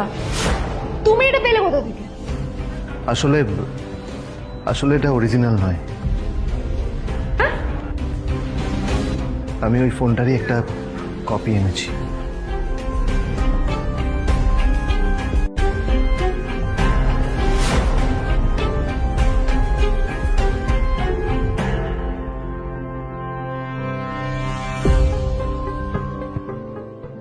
কিন্তু আদ্রিতার নীলের কথা একটু সন্দেহ হয়, কারণ ফোনটা দেখে একেবারেই আসল বলেই মনে হচ্ছিল। পরের দিনই আদ্রিতা ওই কোম্পানির শোরুমে গেল। এই ফোনটা একটু দেখুন না প্লিজ। ওয়াও, আচ্ছা ম্যাম, আপনি কি মিস্টার রয় চৌধুরীর বন্ধু? কে মিস্টার রয় চৌধুরী? ও, আপনি কি ওই রয় চৌধুরী গ্রুপ অফ ইন্ডাস্ট্রিজ এর মালিকের কথা বলছেন? হ্যাঁ। না না, আমি ওনাকে চিনি না। আমি কেন, আমার মনে হয় কেউই ওনাকে চেনে না। বড় বড় মানুষেরাই ওনা দেখা পান না। আমিও কোনোদিন ওনাকে দেখিনি। কিন্তু সাডেনলি আপনি এই প্রশ্নটা করলেন কেন? অ্যাকচুয়ালি ম্যাম, আপনার হাতের এই ফোনটা আসলে এটা ফোনের স্পেশাল এডিশন। এই কাটিং, এই ডিজাইন, এই লোগো, এটা জাল করা ইজ নেক্সট টু ইম্পসিবল। আর গোটা ভারতে বিক্রি হওয়া এই ফোনের সেকেন্ড পিস এটা, যেটা মিস্টার রয় চৌধুরী কিনেছিলেন। সেতুরে জিজ্ঞেস করছি ম্যাম, আপনি এই ফোনটা কোথা থেকে পেলেন? তবে কি নীলে মিস্টার রয় চৌধুরী, নাকি নীল এই ফোনটা চুরি করেছে? বেকার নীলের কাছে কোটি টাকার ফোন কোথা থেকে এলো? নীলের সত্যিটা তাহলে কি? আর ও যদি সত্যি বড় লোক হয়ে থাকে, তবে ও নিজের শ্বশুর বাড়িতে ঘরজামাই হয়েই বা থাকে কেন? আদ্রিতা এসব কথাই মনে মনে ভাবছিল। তবে আদ্রিতার বিশ্বাস ছিল যে কোনো না কোনো মতলব করেই নীল এই ফোনটা আদ্রিতার জন্য নিয়ে এসেছিল। কিছুদিন পর আদ্রিতা সেই ফোনটার কথা ভুলে গেল। নীল সকাল সকাল ঘুরতে বেরিয়েছে বাইরে।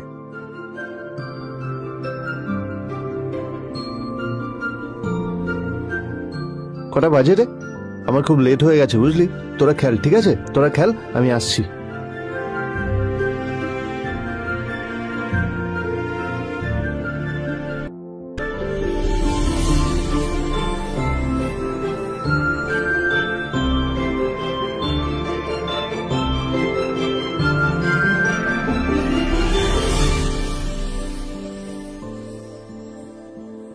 নীল, জল পড়ছে না কেন দেখো না। নীল, নীল, নীল কোথায় গেল? নীল,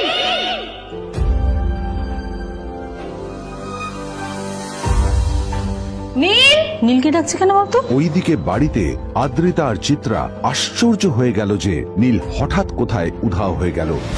মা তোমাকে কিছু বলে গেছে নীল? হ্যাঁ, কোথায় গেছে ও? না, আমি ওর কোনো খোঁজ খবর রাখি না। এবার একটা কথা মনে হচ্ছে, ওকে না এবার একটু শীতে করতে হবে। একটা কাজে যদি আসতো ছেলেটা, যখনই কোনো কাজের কথা বলি ভ্যানিশ হয়ে যায়। আমি ওকে বলেছিলাম R&B গোল্ড এন্ড ডায়মন্ড থেকে আমার সেটটা নিয়ে আসতে, আনেনি। আজকেও ভালো করে অফিসে নিয়ে যাব, ভ্যানিশ হয়ে গেল। কোথায় গেল কে জানে। আমার ভাগ্যে জুটেছে এরকম একটা ছেলে। তুমি কেন বিয়েটা দিয়েছিলে আমাকে? এটা আবার কি বলছিস? আমার কি দোষ? দেখ, ওই অসভ্য ছেলেটার সাথে বিয়ে দিতে চাইনি। যা করেছে তোর বাবা করেছে, এটা আমার কোনো দোষ। তখনই হঠাৎ নীল সেখানে এসে উপস্থিত হলো, কিন্তু ও দুজনকে উপেক্ষা করে ভিতরে চলে যাওয়াই শ্রেয় মনে করল। এই যে লাট সাহেব ফিরলেন রাজকার্য করে। এদিকে এসো, তোমার ফাঁকিবাজির আলোচনাই এখানে চলছে। মা প্লিজ থাক, মা থাক, ভাল লাগছে না। এমনিতেই অফিসের জন্য আমার লেট হয়ে যাচ্ছে, আর বিজন আমার ওয়েটও করছে। বিজনের নাম শুনেই নীলের মুখটা ফ্যাকাশে হয়ে গেল। আদ্রিতা নীলকে উপেক্ষা করেই বলল, আরে যে এই ছেলেটার মতো আর একটা ফাঁকিবাজ না তুমি পাবে না। তুমি কেন দাঁড়িয়ে আছো? এই যে শোনো শোনো শোনো শোনো, দাঁড়িয়ে আছো কেন? তোমাকে আমি বলেছিলাম R&B গোল্ড ডায়মন্ড থেকে সেটটা তুলেছো, তোলোনি তো। এইটা চাই না আমার। তুমি আমার সাথে অফিসে যাবে, ফেরার পথে তুমি সেটটা নিয়ে আসবে। তোমার জন্য সবসময় লেট হয়ে যাবে, তোমার জন্য বিরক্ত লাগে। আর ব্যাগটা নিয়ে ওর পেছন পেছন কোথায় যাচ্ছ? যাও দিয়ে ওখানে রেখে এসো। নীল চিত্রার সাথে মাঝে মাঝে ঝগড়া করলেও তার স্ত্রী আদ্রিতার সাথে ও কখনো ঝগড়া করতো না। সত্য সব অপদার্থ।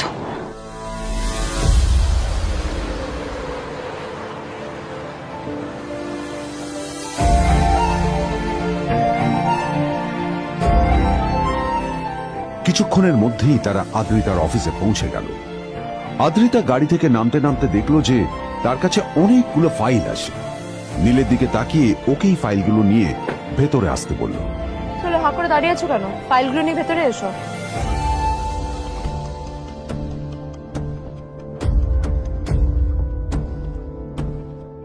আদ্রিতা যখন ওর ক্যাবিনে পৌঁছলো তখন দেখলো সেখানে আগে থেকেই ওর বন্ধু এবং বিজনেস পার্টনার বিজন বসে ওর জন্য অপেক্ষা করছে।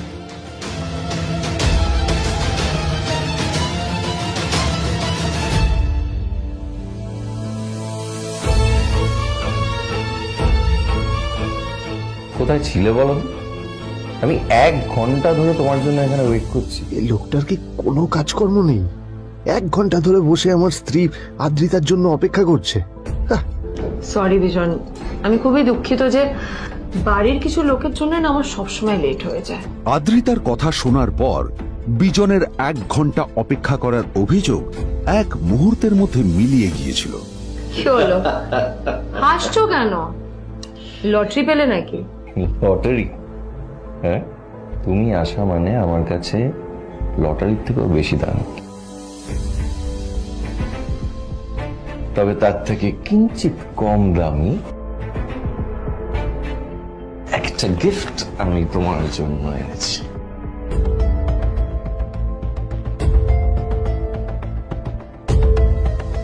This is a rare diamond necklace for you. এটা আমার জন্য? সত্যি? এই শহরে এটা খুঁজে পাওয়া খুব বিরল। Just like you. Like it? Thank you. You're welcome. Thank you for the gift. আসি তাহলে এখন।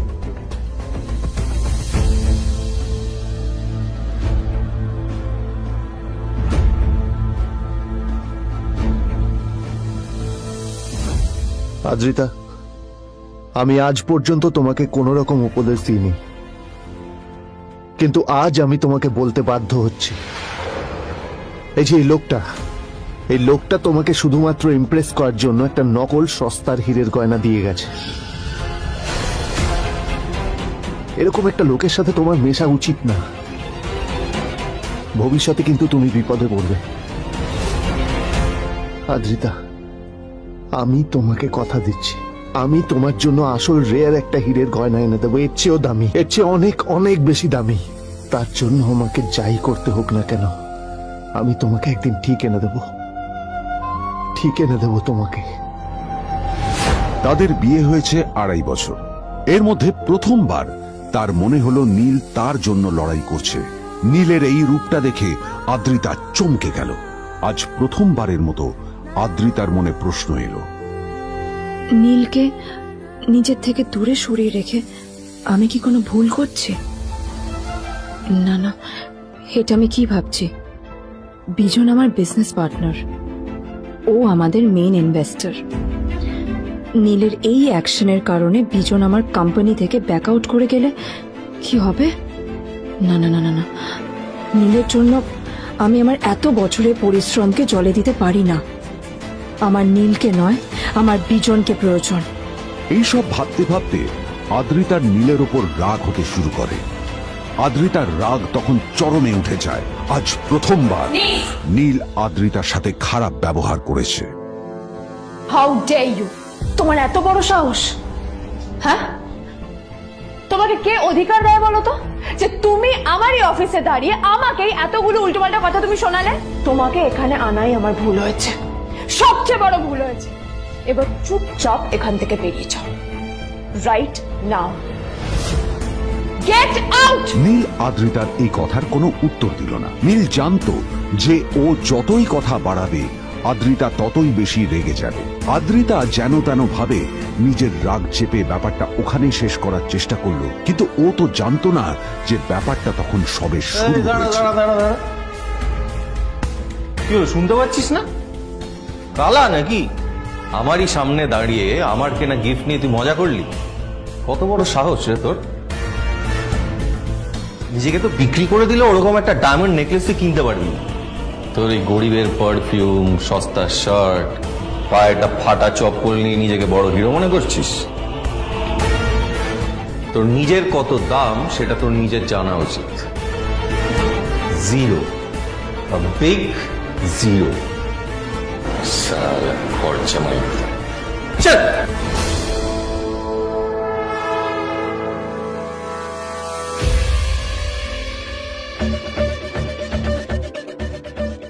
নীল তখনও ঝামেলা করার মেজাজ ছিল না, কিন্তু যখন কেউ অন্যের নীরবতার সুযোগ নিতে শুরু করে তখন কথা বলাটা প্রয়োজন। নীল আঙুল তুলে পেছনের দিকে ইশারা করে। প্রথম কথা, ওই যে ওখানে দাঁড়িয়ে আছে, ও আমার স্ত্রী।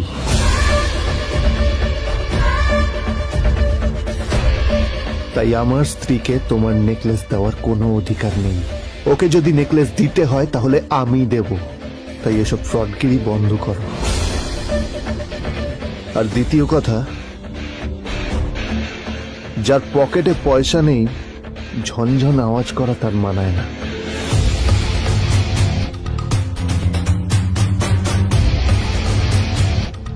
নীল বিজনকে তার সোয়াগ দেখিয়ে বেরিয়ে গেল।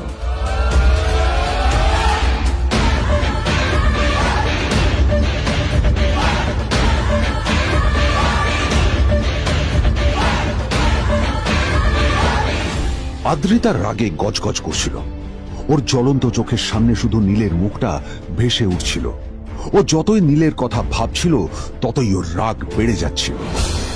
গত কয়েক মাস ধরে আদ্রিতার কোম্পানির অবস্থা একেবারেই ভালো ছিল না। আদ্রিতা তা সামলানোর আপ্রাণ চেষ্টা করছিল।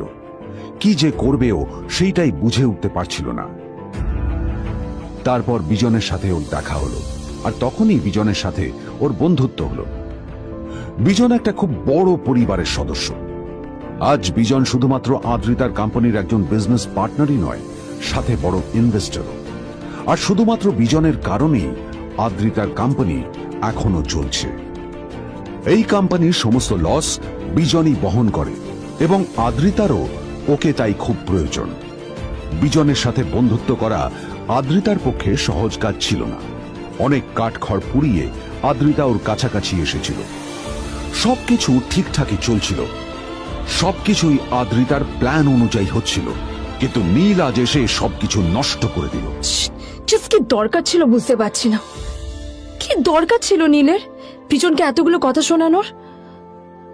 এবার বিজন আমাকে টাকা দেবে কিনা সেটাও জানি না, আমার কোম্পানিতে ইনভেস্ট করতে চাইবে কিনা সেটাও বুঝতে পারছি না।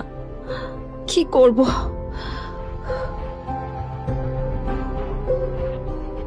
এখন আদ্রিতা ওকে কিভাবে বোঝাবে? ভুল করে যদি বিজন ওর টাকা ফেরত চায় তবে আদ্রিতার কোম্পানি সেন কর্পোরেশন খুব বড় সমস্যায় পড়ে যাবে। তারপর কি হবে? সেন পরিবারের দেখভাল কে করবে? এইসব ভাবতে ভাবতে আদ্রিতা নিজের উপরেও রেগে গেল। আসলে দোষটা ওর নিজেরই। আদ্রিতা কেন নীলকে ওদের মাঝে আনতে গেল? নীলকে অফিসে নিয়ে আসারই বা কি দরকার ছিল? আর যদি সে নীলকে সাথে করে না আনতো তাহলে বিজন এখন ওর সাথেই বসে থাকতো।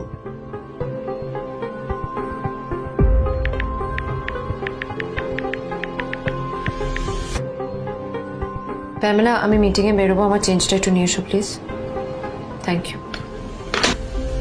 আর অন্যদিকে সেন কর্পোরেশনের অফিস থেকে বেরিয়ে নীলের খুব ফুরফুরে লাগছিল। তখনই হঠাৎ ওর ফোনটা বেজে উঠল। ফোনটা ছিল মিস্টার রায় চৌধুরীর। তিনি ছিলেন শহরের সব থেকে বড় বিজনেসম্যান। হ্যাঁ মিস্টার রায় চৌধুরী, আমি আপনাকেই ফোন করতে যাচ্ছিলাম। আমি একজন বিশেষ লোকের সাথে তোমার একটা মিটিং ফিক্স করেছি। ওর অ্যাড্রেস আমি তোমাকে টেক্সট করে দিয়েছি। আমি চাই তুমি ওই লোকটার সাথে মিট করো। ঠিক আছে, আমি যে কোনো কারোর সাথে দেখা করতে পারি, কিন্তু তার জন্য আপনাকে আমার দুটো শর্ত মানতে হবে। প্রথমটা, আমার জন্য একটা রেয়ার হীরের নেকলেস আপনাকে জোগাড় করে আনতে হবে। আর দ্বিতীয়টা, আমি আপনাকে টেক্সট করছি, এটাও কিন্তু একই রকম জরুরি। এই দুটো কাজ আপনাকে যত তাড়াতাড়ি সম্ভব করে ফেলতে হবে আমার জন্য, ঠিক আছে? তোমার অ্যাকাউন্টে কিছু টাকা পাঠিয়েছি, কিছু জামা কাপড় কেন, যাতে তুমি ভদ্র সমাজে আসার যোগ্য হও আর তোমাকে আমি স্বামীর পরিচয় দিতে লজ্জা না পাই। তোমার কারণে আমার পরিবার লজ্জা পাবে, আমি সেটা চাই না। যখনই দেখি তখনই তুমি ভিখিরির মতো ছেঁড়া ফাটা জামা কাপড় পরে থাকো। আসলে আদ্রিতার বাড়িতে আজ ফ্যামিলি ডিনার পার্টি ছিল, আর শেষবার নীলের জন্য ওকে অনেক ঝামেলা পোহাতে হয়েছিল। মেসেজ পড়ে নীল ফোনটা নিজের পকেটে রেখে রাস্তার ধারে গিয়ে একটা ট্যাক্সি থামানোর জন্য হাত বাড়িয়ে দিল। নীল ট্যাক্সি ধরে গোল্ডেন সিটি অ্যাভিনিউর দিকে বেরিয়ে পড়ল। গোল্ডেন সিটি অ্যাভিনিউ শুধু কলকাতারই নয়, এটা ছিল সারা পশ্চিমবঙ্গের সবচেয়ে বিলাসবহুল সোসাইটিগুলোর মধ্যে একটা। আসলে এই সেই জায়গা যেখানে মিস্টার রায়চৌধুরী আজ তার জন্য গোপন মিটিং ফিক্স করেছিলেন। কিন্তু নীল কার সাথে দেখা করতে যাচ্ছে এ সম্পর্কে ওর কোনো ধারণাই ছিল না। যখন নীল সেখানে পৌঁছলো, ফুলভিলার বাগানে বসে থাকা লোকটিকে দেখে রাগে নীলের রক্ত ফুটতে শুরু করলো। নীল ওখানে না দাঁড়িয়ে বেরিয়ে গেল। তখনই হঠাৎ একটা মেসেজ এলো। আসলে আজ আদ্রিতার ফ্যামিলি গ্যাদারিং এ যাওয়ার আগে নীলকে ওর হাই স্কুলের রিইউনিয়নেও যেতে হতো। গ্র্যাজুয়েশনের পর এত বছরে এই প্রথম নীল তার কোন কলেজ বা স্কুলের রিইউনিয়নে যাচ্ছে। এতগুলো বছরে নীল তার কোনো বন্ধুর সাথেই দেখা করেনি। নীলের তার পুরনো সহপাঠীদের কথা মনে পড়তে লাগলো, যাদের সাথে ও স্কুলে মজা করত। আজ আবার ওদের সকলের সাথে নীলের দেখা হবে।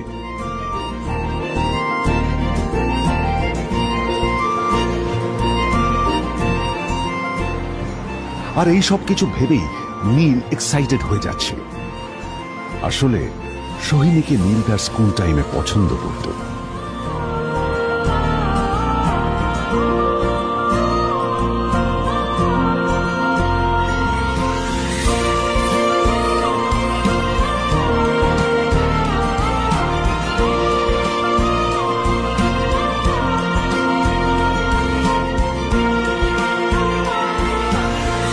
অন্যদিকে সেন কর্পোরেশনে ইনভেস্টরদের সঙ্গে আদ্রিতার মিটিং একেবারেই ভালো যায়নি। তাকে দেখে বেশ গম্ভীর মনে হচ্ছিল।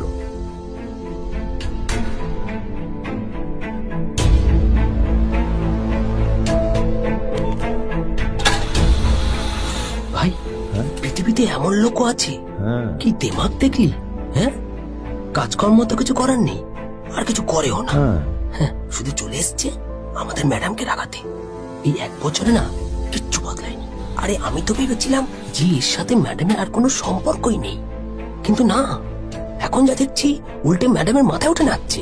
আমার মাঝে মাঝে মনে হয় এদের দুজনের বিয়ে কিভাবে হলো। আর বিয়ে তো অনেক পরের কথা, 2 বছর হয়ে গেল এদের এখনো ডিভোর্স হলো না। হ্যাঁ, আমার তো ভাবলে কিরকম অবাক যা লাগছে। বলেছিস।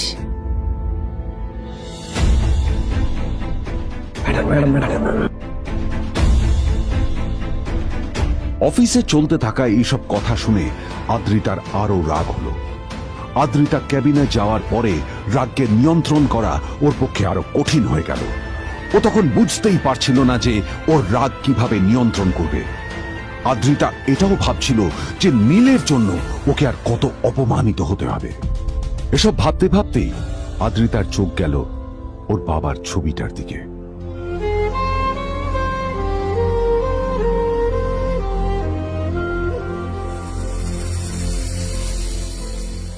আমি তো তোমার সবচেয়ে প্রিয় মেয়ে ছিলাম বাবা, তাই তাই আমি সবসময় ভেবেছি যে তুমি আমার জন্য যাকে সিলেক্ট করবে সে সব থেকে শ্রেষ্ঠ হবে। তাই আমি নিজে থেকে কখনো কোনো রিলেশনশিপে যাইনি, আর তোমার কাছে বিয়ের কোনো শর্তও রাখিনি।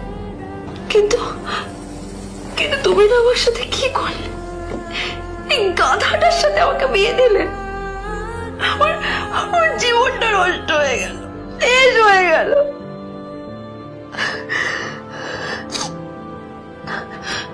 আমি যদি একটু জানতাম যে ও কিছু করে না, ঘর চাপাই হয়ে থাকবে, এইসব কাজকর্ম করে, তাহলে আমি কোনোদিনই বিয়েতে রাজি হতাম না বাবা, কোনোদিন না, কোনোদিন।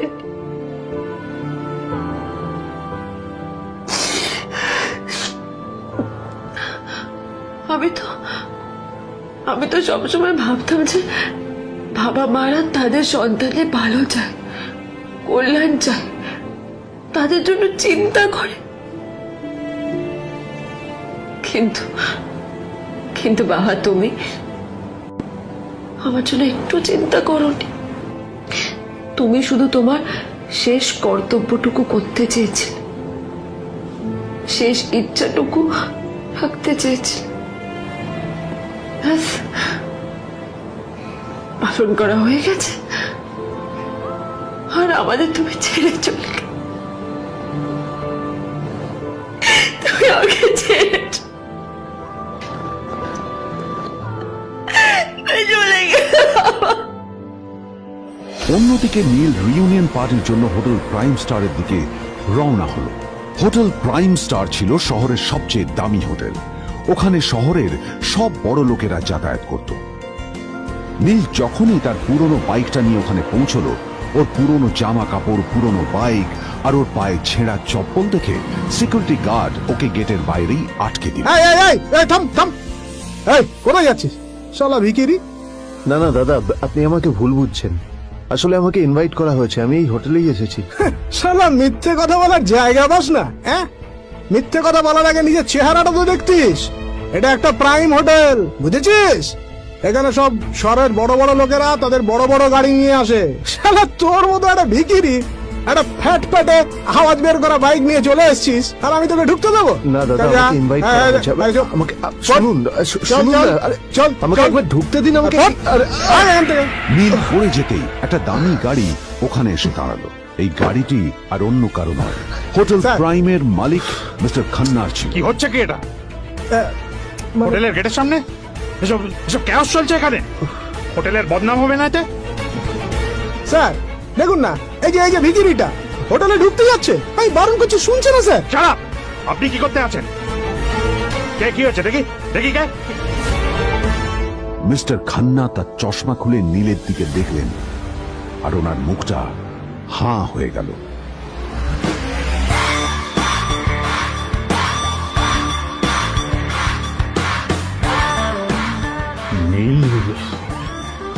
স্যার আপনি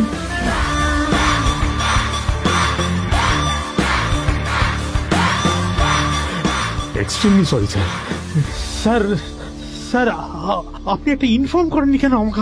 আপনি আসবেন জানলে তো আমি নিজে রিসিভ করতে আসতাম আপনাকে। ছি ছি ছি ছি ছি ছি। ঠিক আছে, আপনি ব্যস্ত হবেন না প্লিজ। জানোইনি কে? নিজের বসকে এভাবে একজন ভিখারিকে হাতে পায়ে ধরতে দেখে